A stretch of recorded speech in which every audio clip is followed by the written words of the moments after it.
Hello, amazing entrepreneur. It's Tash Corbin here, and I have a question for you. If I told you that I know a secret but powerful sign that tells me pretty much straight away whether someone's going to be a brilliant service provider or not, would you want me to tell you what it is? Well, I hope so, because that's what I'm sharing with you in this episode of the Heart-Centered Business Podcast. It's day 3 of Tashmas, and this is episode number 383, which means all the relevant links and the show notes for today's episode can be found over at tashcorbin.com/383.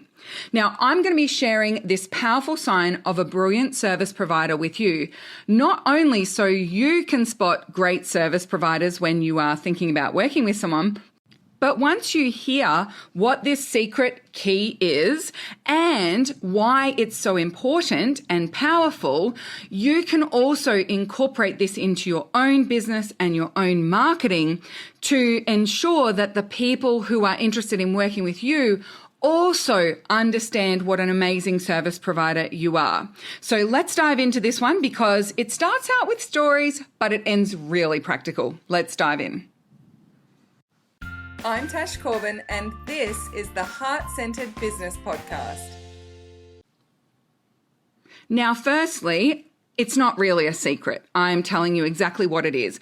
But given the way that some online marketers and service providers behave, you would think that this was totally secret. And this works both ways. So by knowing to look for this sign, you'll be far more likely to have a great experience as a client, because you'll be buying from people who aren't just good at selling and looking like they might deliver well, but you will buy from people who actually deliver and are brilliant service providers. Plus, knowing this and doing it yourself will also improve your effectiveness as a service provider and help you stand out from the flashy salespeople and those who are all bells and whistles but aren't actually that great at delivering on their promises. So I'm going to start with a bit of a story time, and I want you to think about corporate life and traditional models of business. In those situations and structures, expertise and being great at your job is seen as hierarchical. So mentors, leaders, experts, managers, anyone who wants to be seen as good at what they do needs to position themselves as above others. So they make more money, they have more expertise, they have better education, they drive a fancier car, they have flashier clothes, they are more eloquent and they use bigger words, all of those fake it till you make it kind of ways that we are positioning ourselves in those corporate hierarchical structures in order to give the impression, hey, I know what I'm doing. Hey, I'm really good at this. Hey, I'm better at this than you. Now, when this model or hierarchy is applied in the online business space, that's where we see people spend a lot of time on their positioning. It's why you are told you should probably publish a book, because then you can position yourself as an author and as an expert. It's why you'll see online marketers and service providers flashing their wealth, having that 1 or 2 fancy photo shoots that they got taken and only ever using fancy photo shoot photos, talking a lot about their client results, and those client results seem to be getting bigger and bigger and bigger. It's really that whole fake it till you make it kind of methodology, but also it runs a lot deeper. Because if you buy into the hierarchical structure of business and apply that to an online business as an entrepreneur, well, in that model, you would never, ever buy from your clients.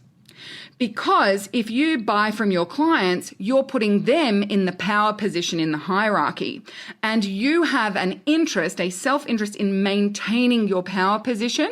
And so therefore you never would buy from clients, or you would be very quiet if you ever did, because you don't want to give up that positioning.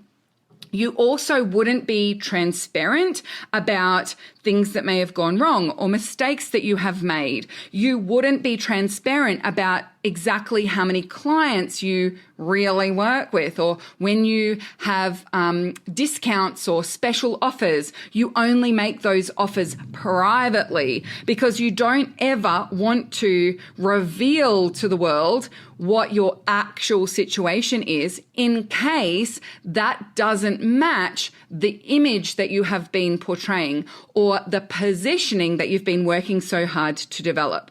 You also see in a lot of those hierarchical models that you need to keep people separated. So I've had this myself as a buyer where there was no transparency about who else was being coached by that coach. There was no opportunity to connect with other people inside a group program. All conversations had to go through the leader.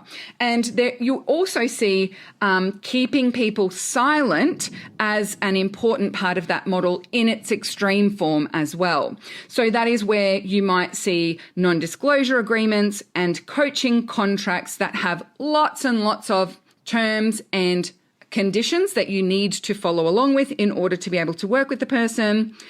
And you'll also see sometimes in that model, you reward your clients for speaking about their successes and their results, but you do not reward when they are having challenges or when they speak about things that haven't worked for them.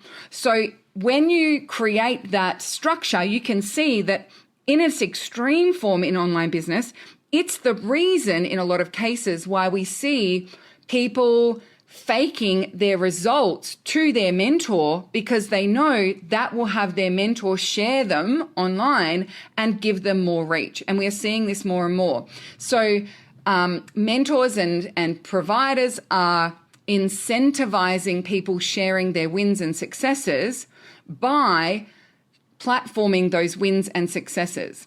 And so it is in the client's best interest if they didn't get results from working with them or if they had some challenges or some struggles to gloss right over that, inflate their results, because the bigger the results are that they inflate, the more likely it is that that provider is going to platform them. And the provider makes it look like they have a huge audience, often buying audiences because they need to position themselves of having lots of followers. And so what ends up happening is that this is an incentivized success, and therefore some of those client results cannot be trusted because they were incentivized. Now, ultimately, this is toxic patriarchy in action and a hierarchical system of living and working and running a business. And it also leads to a world of gatekeeping. There needs to be secrecy in a hierarchical model because knowledge is power. So if you know what other people are earning, or if you know what other people are experiencing, or if you know information and secrets that other people desperately want to have access to, you are in a power position. So this often is used as not only a reason to keep clients in the dark or keep audience members in the dark and not share too much, but also we can see it in marketing and messaging because there's this positioning that there are these secret answers, and if you want to know what they are, you must pay me. That's why I was talking about secrets in the start of this podcast episode, because if you've followed me for any period of time, you'll know that I say to you, there are actually no secrets. And I'm deeply invested in dismissing and dispelling this belief that there are these random little tiny secret ways that people can create amazing growth or create amazing business results, because often the things that are veiled in secrecy are not consent-based. The things that are veiled in secrecy may even be very toxic, manipulative, or inflicting trauma on people. And so in order to ensure that we're not buying into this hierarchical system that knowledge is power, I'm consistently going out there and dispelling those secrets, sharing any of those types of secrets, unpacking some of those strategies.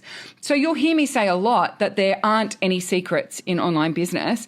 It's actually a belief system that certain types of marketers and coaches are deeply invested in maintaining, because that puts them in a position of power. But the beautiful thing is that having an online business and the opportunities that online business avails to us mean we can do it differently. And we can role model and embody a different way of seeing the world, as well as a different way of working with our clients and engaging in marketing. I don't want to play in patriarchal business structures. I don't want my success to rely on deception, glossing over the tough times, mistakes, and challenges that I've faced, separating myself from my audience or my clients, or any form of hierarchy. And by the way, whenever we see hierarchical structures, it is often marginalized people who end up overrepresented in the bottom of that hierarchy. And that is absolutely not the kind of world that I want to live in. I want to live in a world where we can be peers, we can be honest with each other, we can be human, and we can be each other's clients. And I actually am clients with people who've bought from me. When we shift perspective to a peer-to-peer model, it's actually better for everyone. It's better for providers because you don't need to establish and maintain authority or positioning. You can just be you. It's better for buyers because you don't experience that disappointment when the reality doesn't match the shiny illusion that you have been presented in the online space, especially in the marketing piece. As a provider, you don't have to be better than your clients or above them, or dismiss or keep them down in any way. And as a buyer, you get to benefit from actual expertise and support instead of buying into the guru fandom that can come with thinking that certain people hold the keys, hold the secrets to success, and therefore you need to be one of their adoring fans and put them up on that pedestal in order to be able to be part of the conversation. So they are just a few reasons why I feel that both providers and customers benefit from a peer-to-peer model rather than a hierarchical one. Personally, the more I talk and think about this model of business and this model of marketing and supporting and teaching each other and learning from each other, the more relief I feel. Because if you want to sell something to me, you don't have to agitate my pain or point to my flaws or make me feel like in some way I'm broken or less than because I don't have this thing that you have. We both get to accept that I'm a whole human being who isn't broken or less than. It's just that I want to learn XYZ from you and get your help because you're good at it. And you don't have to be better than me and perfect to be a trusted and effective advisor.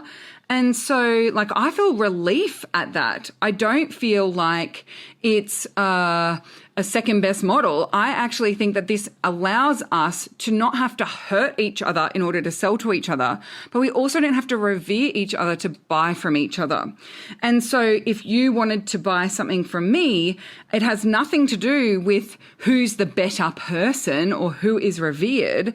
You are also a whole human who isn't broken or less than. You just value my insight into marketing, for example, and you want me to help you build your business because you can see I'm a great fit to help you with that. And this entire concept was actually something that I learned in Macroeconomics 101 back in uni. And it's so interesting to me because, the whole principle of macroeconomics is that two-way trade is more beneficial to both parties than one-way trade is beneficial to an individual party. And so for me, this is like this absolute relief because instead of having to be above a bunch of people and climb to the top of some form of invisible pyramid, instead we all just get to trade what we're good at with each other and buy from each other. And so everyone gets to win out of that economic model.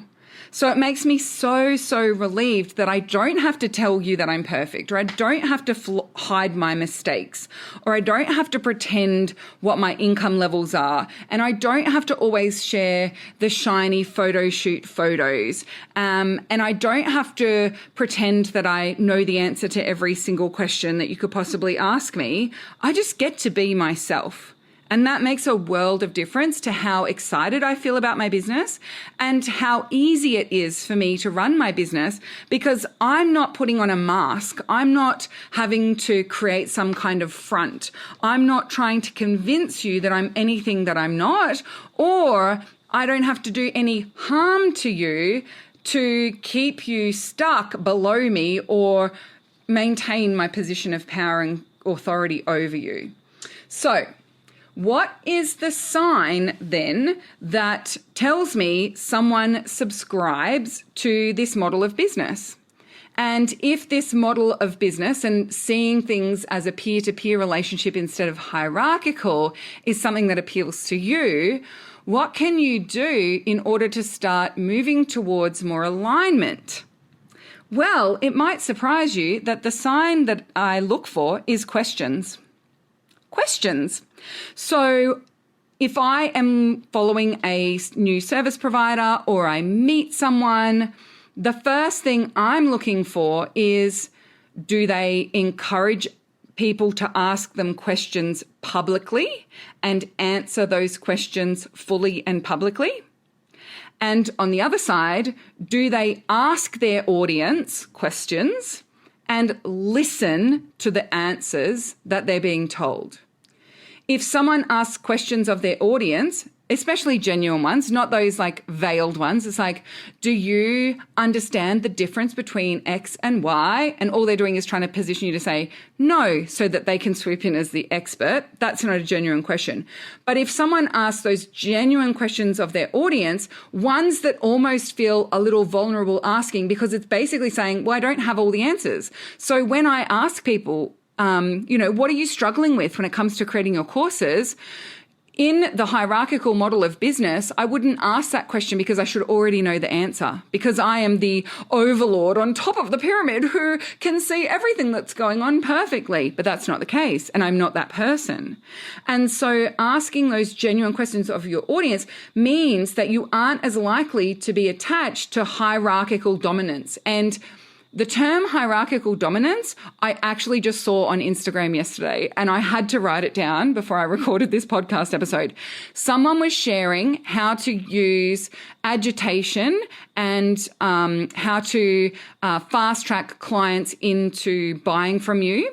And they talked about hierarchical dominance as though it was a good thing. You need to establish hierarchical dominance. I mean, nothing screams you're not my kind of person more than that term. But anyway, so you don't need to be attached to being above someone. You don't need to be attached to knowing all the answers and knowing more than someone. You get the opportunity to ask questions. And I think that that's really powerful, to be able to see someone ask those genuine questions.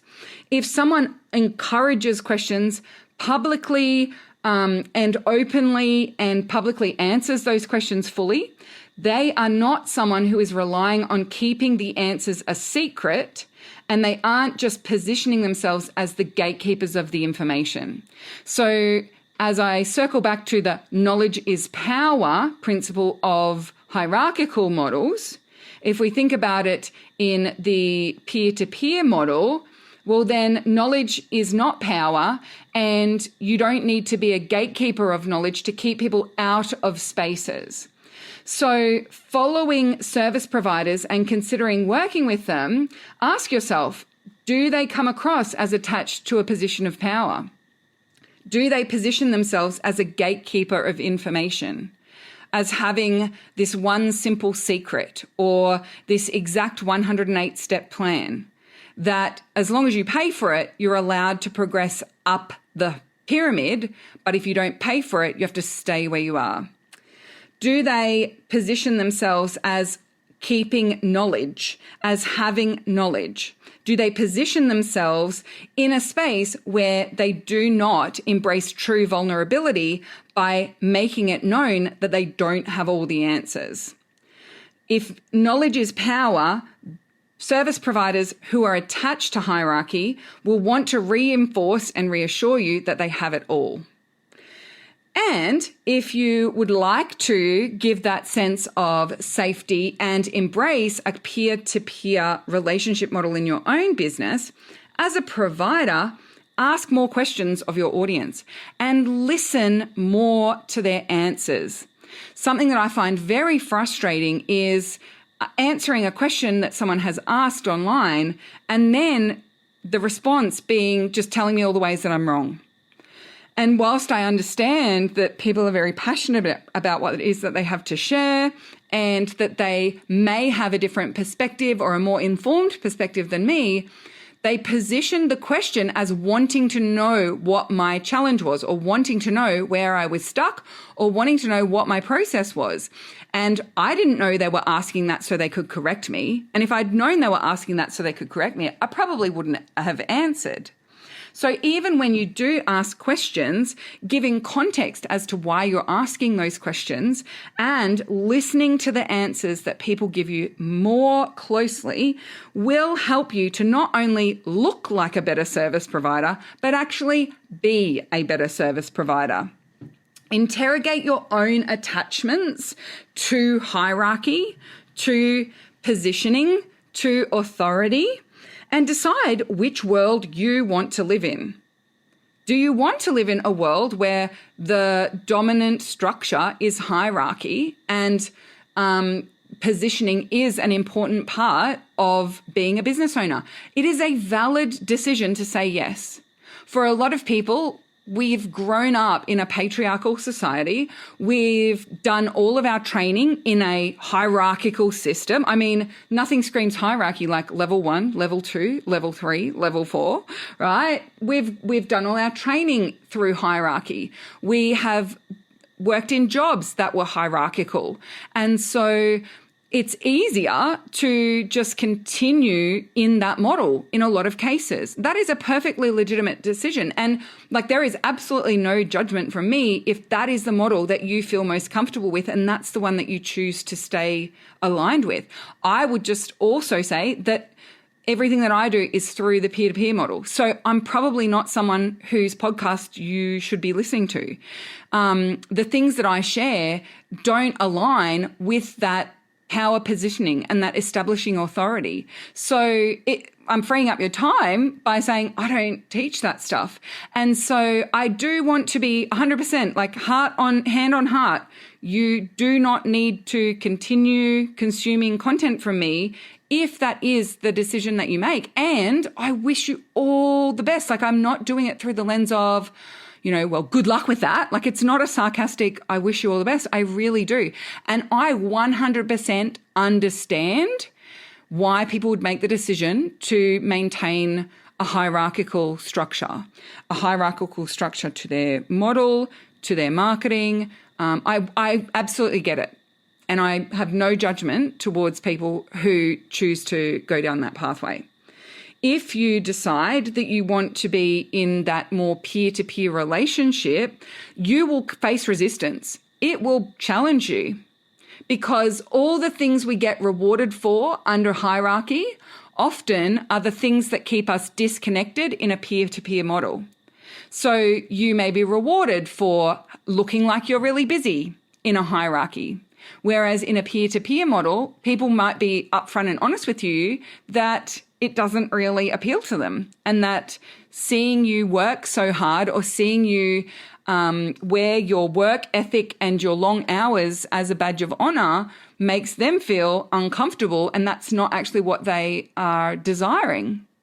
You may find it uncomfortable because you don't even realize the ways that it shows up when you show up online. I remember when I first started my business, on my Facebook page, I would ask a question. So I'd do a post where I'd ask a question. And then if after an hour or two, no one had answered the question, I deleted it because I didn't want people to see me try and start a business and be human and flawed. I wanted people to see me start a business and be successful. And that was the first huge eye-opening moment for me as a business owner to go, oh, it's day 3 of my business and I'm already worried about what people think about me starting a business. I'm already trying to maintain a perception that I'm already super successful, even though it's day 3. And that was when I actually made the decision that I don't want to do that. That I don't want to be someone who keeps a front up and masks who I am or masks what's really going on for me in order to position myself as an expert authority or have that power position. And on the other side, make sure that you encourage your audience over and over and over again to ask you questions as well. It takes a lot of practice and a lot of encouragement to get people to ask you questions, because for a lot of people, especially in the online space, asking a question equals getting a sales pitch. Asking a question equals, oh, you are so amazing. You are on a pedestal. You're better than me. Please help me, right? Like it puts you in a more vulnerable position when it's a hierarchical model of business. So you may have to encourage your audience multiple times to ask you questions. You'll have to ask questions through different angles. You'll have to ask questions in ways that make it safe for people to answer. But the more that you do it, the more you are reassuring your audience that you are not a gatekeeper of information, and you're also creating an environment in which you are able to be more informed as a service provider and therefore be better at it and have a deeper understanding of what is going on for your audience, where they're getting stuck, and also how they may be misdiagnosing what is going on, how they may be getting caught up in tiny little details that aren't necessarily important from your perspective, but your job is not to dismiss or put them down and criticize them for getting distracted. Your job is to help bridge them towards understanding what the deeper issue is that needs to be resolved. So I hope that that's been really helpful for you. And I hope that this encourages you not only to ask questions of your audience, but also encourage your audience to ask questions of you and create this really beautiful peer-to-peer relationship in which you don't have to have the mask on. You don't have to be better than anyone. You don't have to do any positioning or establishing hierarchical dominance in order to be successful. Now, in today's show notes over at tashcorbin.com/383, I'm going to include 2 links for you. Now, there is one link is going to be to the day 3 post over on my Facebook page. And on that post, I would love for you to ask questions. So ask questions of me about anything to do with business, marketing, consent-based business, this podcast episode, whatever it might be. And you can also ask questions of other participants. So if you are really interested in understanding, for the single mums in your audience, what does this look like? You're welcome to ask questions in the comments as well. And what I want to do is create this amazing environment in the comments of that post where we are helping and supporting each other. So if you have questions of me in relation to your business, i.e. I am in your target market, please ask those questions as well. Just give us a little context and insight as to what you need the answers for, what it's going to be used for, or just so that we can make sure that we're giving answers that are going to be useful for you. And then the other link is going to be for you to submit a question for me to answer on the podcast. So if you are unaware of this, I actually do podcast episodes where I'm answering questions submitted by listeners, and I would love to answer one of your questions. So I'll pop the link to that over in the show notes of today's episode as well. And so you have 2 opportunities to get an extra entry into our Tashmas Mega Draw. So you'll get an entry for participating in the post, and you'll get an entry for asking a question for the podcast. Not only that, when I do answer people's questions on the podcast, I give you a shout out. So if your question is selected for the podcast, I will do a little spiel about your business. I will do a link to your social channels and back to your website if you provide it in the form. And that may just get you some extra followers or interest from people who may be interested in your business. So make sure you come over to those show notes at tashcorbin.com/383. And until next time, I cannot wait to see you shine. I am so excited for day 4 of Tashmas. Make sure that you tune in for day 4 and I'll see you there. Thanks so much. Bye for now. Would you like more tips, tools and resources to help you grow your heart-centered business?